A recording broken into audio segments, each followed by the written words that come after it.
How to access your Bitget Wallet account using the Bitget app on your mobile device. Hi everyone, welcome back to Trading for Beginners. If you're trying to access your wallet account on Bitget, then first thing to do is to launch open the Bitget Wallet app on your device. In the welcome screen, tap on I have a wallet to access your existing wallet.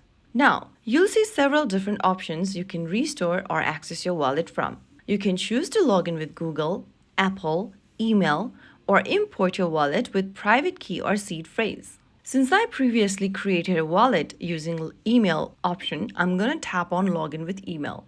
Make sure to select the same process that you previously chose while signing up. Now, go ahead and enter your email address in the text box and then click on Get Verification Code. Now, wait for the verification code sent to you via email or SMS. Click open the email from Bitget Wallet and copy it.